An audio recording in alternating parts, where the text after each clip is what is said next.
අද කියලා දෙන්න යන්නේ ඔයාලගේ ඔපරේටින් සිස්ටම් එක ඔන් වෙන්නේ නැහැ. ඔන් වෙන්නේ නැතුව ගියොත් එතකොට ඔයාලට අනිවාර්යෙන් මේක ඉන්ස්ටෝල් කරන්න වෙනවා ආයි.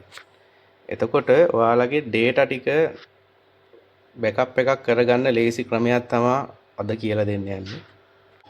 බෑකප් කරද්දී එතකොට ඔයාලගේ D එකේ නම් මොන හරි ඔයාගේ වැදගත් ඩොකියුමන්ට් තියෙන ප්‍රශ්නයක් නැහැ. D එක ෆෝමැට් කරන්න නැතුව අපිට OS එක දාගන්න පුළුවන්. එතකොට ඔයාගේ C පාර්ටිෂන් එකේ තියෙන data ටික මේ බෑකප් කරගන්නවා නම් අපිට කරන්න පුළුවන් එක්ක මේ hard disk එක මේ ගලවලා වෙන මැෂින් එකකට ගහලා මොනවාද ඒක වෙන මැෂින් එකකට ගහලා ඒකෙන් ගිහිල්ලා වාගේ data ටික copy කරගන්න පුළුවන්. හැබැයි ඒක ටිකක් කරදරයි. තව මැෂින් එකක් ඕන මේක ගලවගෙන ඔට්ටු වෙන්න ඕන. ඒ කරදරයි මේ වැඩේ වෙලා යනවා. එතකොට මේ කියලා දෙන්න ආවේ මේක ගලවන්න නැතුව මේ data ටික backup කරගන්න විදිය. හරි බලමු කොහොමද කරන්නේ කියලා. එතකොට මේ වැඩේ කරන්න ඔයාලට pen drive දෙකක් ඕන. එකකට ඔයාලගේ OS එක bootable කරලා තියාගන්න ඕන. ඊට ඔයාලා මේකට දාන්න යන OS එක Windows 10ද 11ද 8ද ඒ OS එක මේක bootable විදියට මේක bootable කරලා තියාගන්න ඕන. අනිත් pen එක ඕන ඔයාලගේ data backup කරගන්න. හරි දැන් බලමු කොහොමද backup කරගන්නේ කියලා. මුලින්ම මම මේ pen එක ගහ ගන්නවා මැෂින් එකට.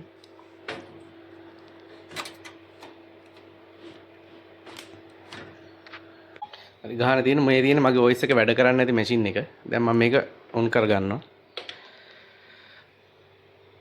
ඔන් කරලා මේකේ delete එක ඔබලා අපි යනවා BIOS එකට. මේ ආයේ BIOS menu එක. මේකේ අපි යනවා boot කියන එකට. ගිහිල්ලා මෙතන මම සිලෙක්ට් කරනවා දැන් මෙතන පේනවා ඉතින් ප්‍රස් බූට් එකට සිලෙක්ට් වෙලා තියෙන්නේ මේකේ තියෙන SSD එක. මේක මම මෙතන පල්ලෙහාට ගිහිල්ලා මේක දාගන්නවා මේ මම දැන් OS එක දාලා තියෙන පෙන් එකට. එතකොට මෙතන මේ විදිහට පෙන්නනවා boot option 1 එකට මේ මැෂින් එකේ තියෙන hard disk එකයි boot option 2 එකට තියෙන්නේ මම දැන් OS එක boot කරන්න ඕන පෙන් එක. එතකොට මට දැන් මේක boot option 1 එකට දාගන්න ඕනේ. එතකොට මම කරන්නේ මේ boot option 1 එකට දාලා මේක enter එක ඔබනවා. enter එක ඔබලා මේ දෙවෙනියට තියෙනවා Kingston මේ pen drive එක මම select කරනවා. ඒ වලට පේන ඇති මේකේ boot option 1 එකට pen එක select වෙලා තියෙන්නේ. හරි ඊට පස්සේ මම මේකේ back යනවා. ඊළඟ මේක මම save කරලා restart කරගන්නවා.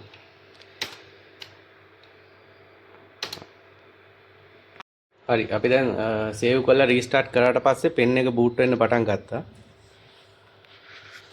මේක සාමාන්‍යයෙන් අපි OS එකක් දාන විදිහම තමයි. පෙන් එකෙන් බූට් කරලා OS එකක් දාන විදිහම තමයි වෙන කිසිම වෙනසක් නැහැ. මේ විදිහටම තමයි යන්නේ.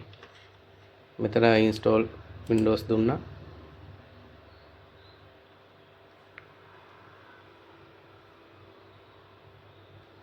ඊට පස්සේ මෙතන එනවා serial activate key එක දෙන්න මම ඒක skip කරගන්නවා.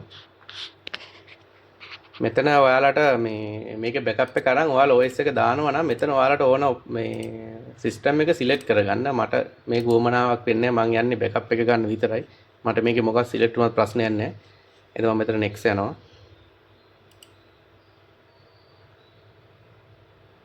ඊට පස්සේ මෙතන agreement එකට ටික් එකක් දාන්න. දාලා මෙතන next යන්න. ඊට පස්සේ මේකේ custom කියන option එකට යනවා. ගිහිලා මෙහෙම පෙන්නන අපේ තියෙන hard device ටික මේක format කරන්නවත් delete කරන්නවත් මුකුත් කරන්න එපා. මේක වගේ data ටික ගන්න බැහැ මොනොත්. මේ මෙතනට ආවට පස්සේ මම මෙතන ඔබනවා shortcut key එක shift එකයි F10.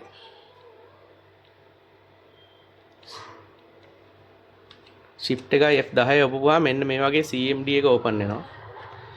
CMD එක open වුණා මම මෙතනට type කරනවා notepad කියලා.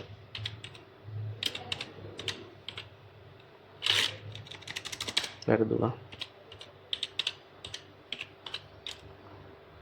ගහලා enter කරාම ඔන්නම notepad එක open වෙනවා. ඊට පස්සේ මම මේක යනවා මේ වලට පේන ඇති file කියලා එක option එකක් තියෙනවා. ඒකට ගිහිල්ලා open කියන එකට යනවා. ගියාම මෙන්න මේ වගේ window එකක් open වෙනවා. ඊට පස්සේ මම මේක යනවා this PC කියන option එකට. ගියාම මේ පෙන්නන්නේ අපේ machine එකේ දැන් තියෙන hard disk ටික.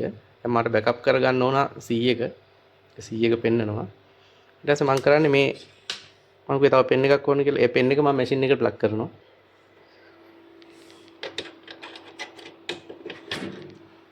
ප්ලග් කරාම මේකේ ප්ලග් කරපු ගමන් පෙන්වන්නේ නැහැ. මොකද මේක අපි බූට් කරන් ඉන්නේ අපේ පෙන් එකෙන් හින්දා. එහෙනම් මේක එකපාරක් අපි රීප්‍රෙස් කරන්න ඕන. හරි. දැන් පෙන්නනවා අපේ පෙන් එක. මේ තියෙන අපි දැන් ගහපු පෙන් එක. හරි. අපි දැන් යන් C එකට. මේ C එකේ ඔයාලගේ data ටික බෑකප් කරගන්න විදිහ තමයි කියලා දෙන්නේ. ඊට පස්සේ මේ තියෙන C එක ඕපන් කරගත්තා. මේ user කියන එකට ගියාම අනිවාර්යෙන් ඔයාලගේ PC name එකක් ඇති. PC name එකට යන්න. ඊළඟ මේ තියෙන්නේ මෙතන තියෙනවා desktop තියෙනවා ආයි download තියෙනවා. මෙතනින් ඔයාලට ඕන එකක් copy කරගන්න පුළුවන් පෙන් එකට. මම පෙන්නන්නම් copy කරන විදිය. මම යනවා desktop වලට. ගියාම ඔයාලට පෙන්නද desktop එකේ තියෙනවා මගේ 12/12 කියලා folder එක.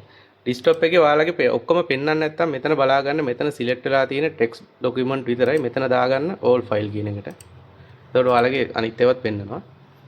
මම මේ 12/12 කියන folder එකේ copy කරගන්නවා. copy කරා මම ආයේ this PC ගිහිල්ලා මගේ යනවා pen එකට. මේ තියෙන මගේ pen එක. pen එකට ගිහලා මම මේක මෙතන paste කරනවා. මේක ටික වෙලාවක් යනවා. මේක ටිකක් slow. මොකද මේක මේ run වෙන්නේ pen එකෙන් නිසා. හරි. දැන් මේක copy වෙලා ඉවරයි. ඔයාලට පේනද copy වුණාට මේක පෙන්වන්නේ නැහැ. අර කලින් වගේම තමයි එකපාරක් refresh කරන්න ඕන. මෙන්න පෙන්වන folder එක. මේක තමයි මම copy කරගත්ත folder එක. ඒ විදිහට ඔයාලගේ data ඔක්කොම pen එකට ඒ විදිහට copy කරගන්න පුළුවන්. ඊට පස්සේ මම ඉස්සරහට යන්න. ඊට පස්සේ මම දැන් data ටික copy කරන් ඉවරයි. දැන් මට මේක වැඩක් නැහැ. මම මේක cancel කරනවා. මේ ටිකත් cancel කරනවා. හරි. ඊට පස්සේ දැන් ඔයාලට මෙතනින් ඉස්සරහට OS එක දාගන්න ඕන. ඔයාලට පුළුවන් ඕන C එකේ D එකේ ඔක්කොම data ටික pen එකට copy කරලා pen එක ගලවලා ඊට පස්සේ ඔයා මෙතන format කරලා partition ටික format කරලා ඊටු ටික ඉස්සරහට අරන් යන්න. මේක මම මේ format කරන වීඩියෝ එකක් නෙමෙයි. මම ඔයාලට data backup කරන විදිහ තමයි කියලා දුන්නේ. මෙතනින් ඔයාලට ඉස්සරහට යන්න පුළුවන් ඕන. හරි. බොහොම ස්තුතියි.